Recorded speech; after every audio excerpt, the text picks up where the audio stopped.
any early symptom should not be neglected or ignored, is what is my personal experience. Like I was very tired when I was in college for about a month, and didn't know that it is actually taking me into a chronic illness. I would just come home and sleep during the day for hours together, and my parents would actually shout at me for being lazy, and even my mother tried to give me a skipping rope and ask me to skip, which I was not able to do, and my mother was angry that I am not even able to do that. I am so lethargic and lazy.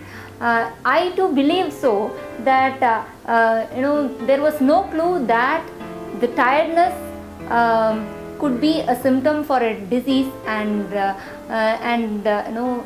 not just laziness.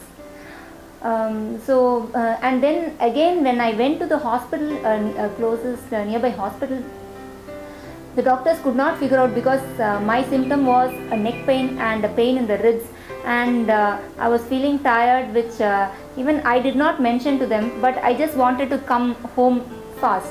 And with the symptoms that I had, nobody had a clue that it is a neurological condition. And even when I was admitted in the hospital, I was put into a different ward where the doctors again couldn't figure out that it is a neurological condition until my bladder failed, as well as I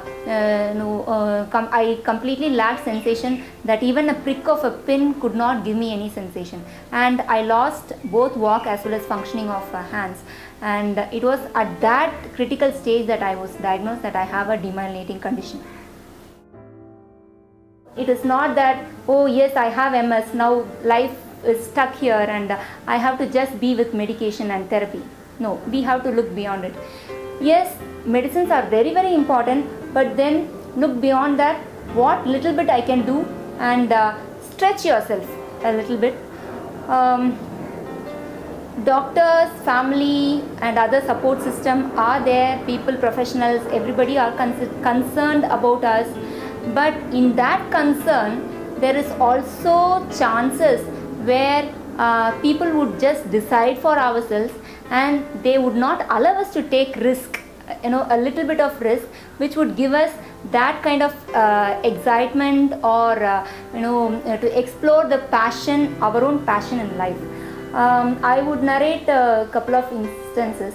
Like one was when I wanted to enroll for MSc Psychology, and when I went to the counselor for guidance, my usual counselor who really was very concerned about me, he worked out a wonderful chart which was very logical and very sensible in every way, and he worked out step by step like my condition and what the subject offers, what the subject that is the psychology would actually deal with, and what would be the job opportunities, and would I be able to cope with it. And at last the chart explained that I would be a failure if I take the subject of psychology, and also I would put myself into self-analysis where it would be a chaotic situation for my health as well as for my mind.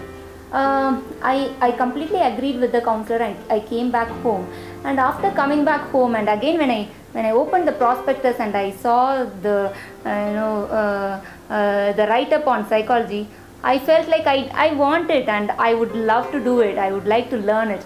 Then I just went and enrolled psychology.